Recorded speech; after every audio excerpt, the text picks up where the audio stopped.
Hello, everyone, and welcome to part 2 of the Week 2 live chat here in Finance 4501 Investments. For this session, we will begin our discussion on the topic of behavioral finance. Behavioral finance is a subfield of finance that applies psychological insights into human behavior as a way to explain financial decision making. It challenges the classical financial theory that assumes that investors are rational and that markets are efficient by investigating how cognitive biases, emotions, and social factors influence investment choices and market dynamics, often leading to anomalies like mispricing and bubbles. Why study behavioral finance?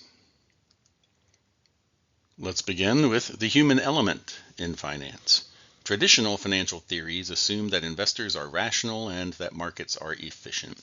However, real-world observations often contradict these assumptions. Behavioral finance seeks to bridge the gap by incorporating psychological insights into financial behavior to better understand how emotions and cognitive errors influence investors and markets. Market anomalies. Specifically, predicting market anomalies. Conventional models cannot always predict or explain these market anomalies, such as booms, busts, and bubbles. Behavioral finance provides a framework for understanding these phenomena by considering the impact of investor sentiment, herd behavior, and other psychological factors. Improving financial decision making. By studying behavioral biases such as overconfidence, loss aversion, and anchoring, behavioral finance aims to improve decision making in both personal finance and institutional investing. Policy and regulation. Insights from behavioral finance inform regulatory policies to protect investors, like the creation of rules that address unfair sales practices and provide better disclosure of information. Financial innovation. Understanding investor behavior can lead to the development of new financial products that better meet the needs and preferences of investors, like target date funds and robo-advisors. Retirement planning. Behavioral finance has profound implications for retirement planning, particularly given the challenges many face in saving adequately for retirement. It helps in designing better pension plans and savings products that account for human behavior.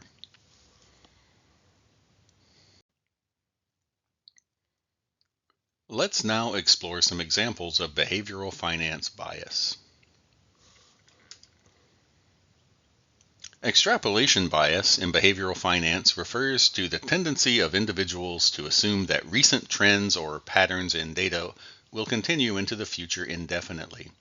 This bias can lead to overestimating the magnitude or duration of current trends, resulting in potentially incorrect forecasts or investment decisions. For example, if the stock market has been steadily rising for several months, individuals affected by extrapolation bias might assume that this trend will continue unabated and invest heavily in stocks without considering the possibility of a market correction. Similarly, if a particular investment has been performing well recently, they might expect it to continue performing well in the future without conducting thorough analysis. Extrapolation bias can lead to overconfidence in investment decisions and increase the likelihood of making investment mistakes, as it disregards the inherent uncertainty and unpredictability of financial markets. Understanding this bias is crucial for investors and financial professionals alike to avoid making decisions solely based on recent trends and to instead incorporate a broader range of information and analysis into their decision-making process.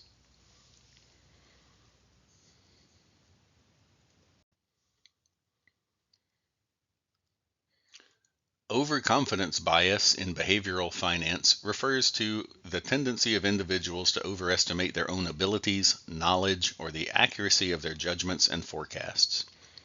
This bias leads people to have unwarranted confidence in their decision-making abilities, often resulting in taking excessive risks or making suboptimal choices. For example, an investor affected by overconfidence bias might believe that they have superior stock picking skills and therefore engage in frequent trading, despite evidence suggesting that active trading tends to underperform passive investing over the long term. Similarly, a business manager might overestimate their company's prospects and make overly aggressive expansion or investment decisions without adequately assessing the risks involved. Overconfidence bias can lead to financial losses, as individuals may fail to recognize their limitations or the complexity of the tasks they are undertaking. It can also contribute to phenomena such as excessive trading, underestimation of risk, and failure to seek advice or second opinions. Recognizing and mitigating overconfidence bias is important for investors, managers, and decision makers to make more rational and informed choices, reducing the likelihood of costly mistakes.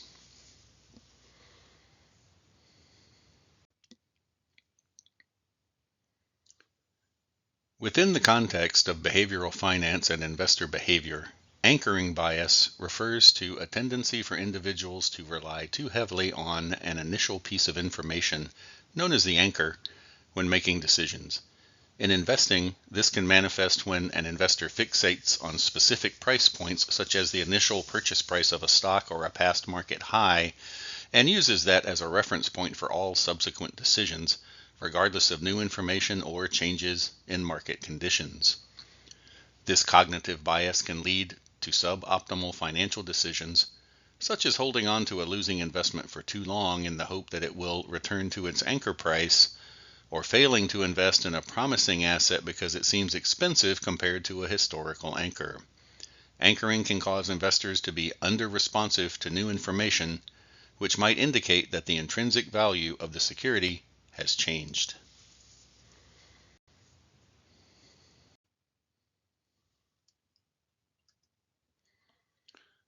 Framing errors in the context of behavioral finance refer to the phenomenon where individuals make decisions based on how information is presented or framed, rather than on the substance of the information itself. This bias suggests that the way information is framed can significantly influence decision-making, leading individuals to make different choices depending on whether the information is presented positively or negatively, even if the underlying facts remain the same. For example, if an investment opportunity is framed as having a 90% chance of success, individuals might perceive it as favorable and be more inclined to invest, despite the fact there is still a 10% chance of failure. Conversely, if the same opportunity is framed as having a 10% chance of failure, individuals might perceive it as risky and be more hesitant to invest, even though the underlying probability of success remains unchanged. Framing errors can lead to suboptimal decision-making, as individuals may focus more on the framing of the information rather than on its actual implications or probabilities. Understanding this bias is important for investors, financial professionals, and policymakers to present information in a way that minimizes bias and helps individuals make more rational decisions.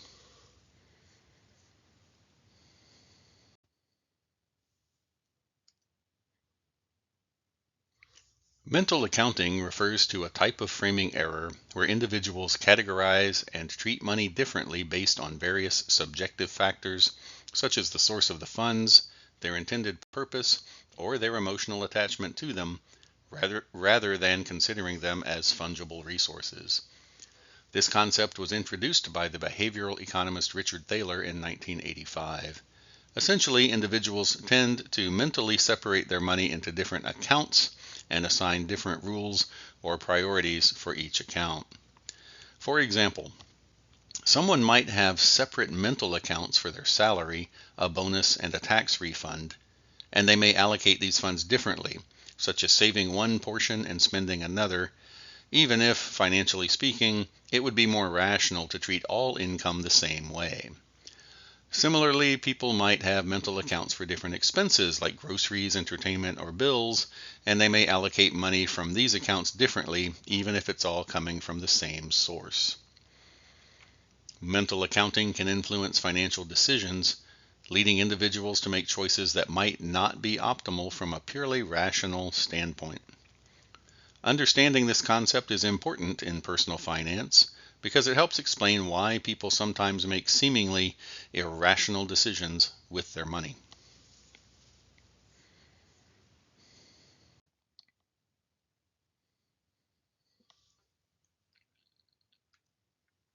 Regret avoidance in the context of behavioral finance framing error refers to the tendency of individuals to make decisions aimed at avoiding the potential regret they might feel in the future rather than maximizing utility or expected value. This bias arises from the emotional aversion to experiencing regret and influences decision making by prioritizing the avoidance of negative emotions over rational analysis of outcomes. In the context of investment decisions, regret avoidance can lead individuals to make overly conservative choices, such as sticking to familiar investments or avoiding risky opportunities, even if those choices may not be the most financially beneficial in the long run. For example, an investor might avoid investing in a promising but volatile stock out of fear of regretting potential losses, even if the expected return outweighs the risk. Similarly, in personal finance decisions, individuals might avoid making significant changes to their financial plans, such as reallocating investments or pursuing new opportunities, due to the fear of regretting those decisions if they do not pan out as expected.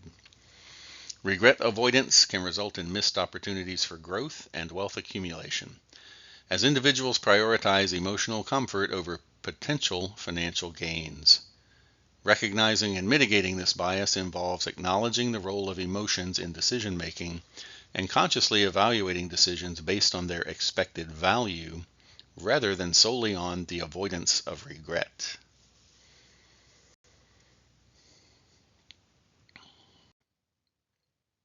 Next, we move our discussion to the topic of bond portfolios. Bond prices respond to changes in interest rates. There exists an inverse relationship between bond prices and market interest rates, meaning when interest rates increase, bond prices decrease, and vice versa. This phenomenon occurs due to the adjustment required to make existing bonds with fixed coupon rates competitive with new issues that reflect current market rates. Duration and price sensitivity. Long-term bonds exhibit greater price sensitivity to interest rate changes compared to short-term bonds. This increased sensitivity is attributed to the longer time frame over which the fixed cash flows of the bond must be discounted, amplifying the effect of interest rate fluctuations on the bond's present value. Nonlinearity in bond sensitivity. The sensitivity of bond prices to interest rate changes, while greater for long-term bonds, does not increase proportionately with maturity. Instead, it increases at a decreasing rate, illustrating the concept of convexity in the price-yield relationship. Therefore, while long-term bonds are subject to larger price movements with interest rate shifts, the rate of sensitivity growth diminishes for very long maturities. The seesaw graphic here illustrates the inverse relationship between bond prices and interest rates. As interest rates rise or fall, the prices of existing bonds move in the opposite direction. You can also imagine long-term bonds seated at the far end of the seesaw, demonstrating higher price volatility, and short-term bonds seated closer to the center, showing relative price stability in response to interest rate movements. If interest rates increase and I have a high coupon bond, I'm getting more current income to reinvest at the new higher rates, so my bond's price is not affected as much as a bond with a lower coupon, and vice versa. At higher yield rates, the present values of the more distant cash flows are reduced by more than the present value of the nearer in-time cash flows. Thus, at higher yield rates, the near-term cash flows make up a higher percentage of the bond's value. With more of the value based on near-term cash flows, the bond will have lower price volatility.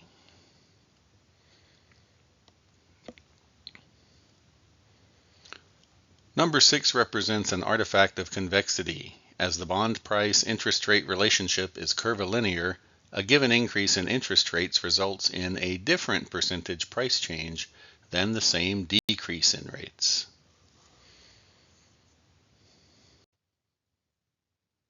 To summarize key points for interest rate sensitivity, consider the following. Early cash flows reduce volatility. Securities that return a higher proportion of their value to the investors earlier tend to be less volatile in the face of interest rate changes. This is because investors place a higher value on money received sooner due to the time value of money. Maturity. The length of time until a bond's maturity significantly affects its sensitivity to interest rates, with longer maturities typically leading to greater sensitivity. This is because there is more time for the interest rate to fluctuate, affecting the present value of future cash flows. Other influencing factors. While maturity is a crucial determinant of a bond's price sensitivity to interest rates, it is not the only factor. The coupon rate affects sensitivity because bonds with higher coupon rates pay more income earlier in the bond's life, potentially reducing interest rate risk. Additionally, the yield to maturity, or YTM, plays a role since it reflects the current market interest rate environment against which future cash flows are discounted.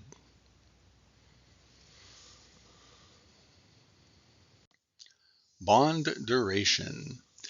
Think of duration in general terms as the amount of time for a bond investor to break even on his original investment in the bond, taking into account the series coupon payments he will receive along the way. Duration is not the same as maturity, as we shall soon see. Bond duration is a measure of the time it takes for the price of a bond to be repaid by its internal cash flows. This is a vital metric used to assess the interest rate risk of a bond.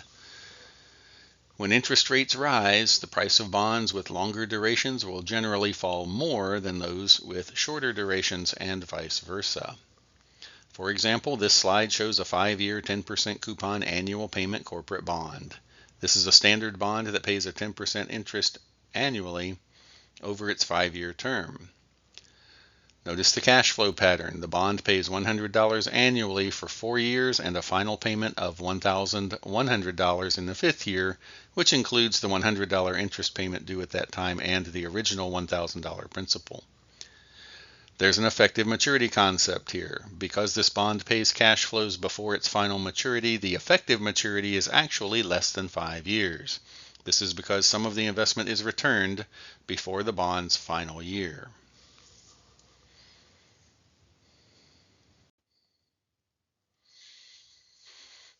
A useful way to conceptualize duration is to think of the bond as a portfolio of 5 separate zero-coupon bonds, each with its own maturity corresponding to the cash flow payment dates.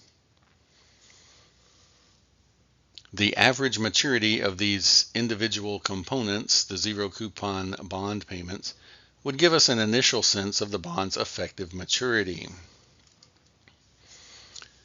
However, duration refines this by weighting each cash flow by the present value of that cash flow, providing a more precise measure of the bond's sensitivity to changing interest rates.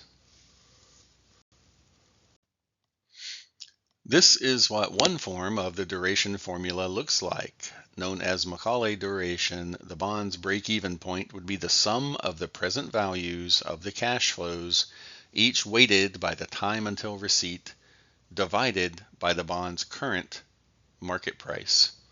Don't let the formula frighten you. Duration can be easily calculated by using an Excel spreadsheet duration formula. A few more things you should know about duration. Duration increases with maturity of the bond. A higher coupon results in a lower duration. Duration is shorter than maturity for all bonds, except zero coupon bonds, where duration and maturity will always be equal. Duration is equal to maturity for zero coupon bonds for that reason. All else being equal, duration is shorter at higher interest rates. This concludes the live chat session. If you are attending in real time, we now have time for a brief question and answer session. If you are watching the recorded session, feel free to reach out by email, voice, or text with any questions about the course. See you online.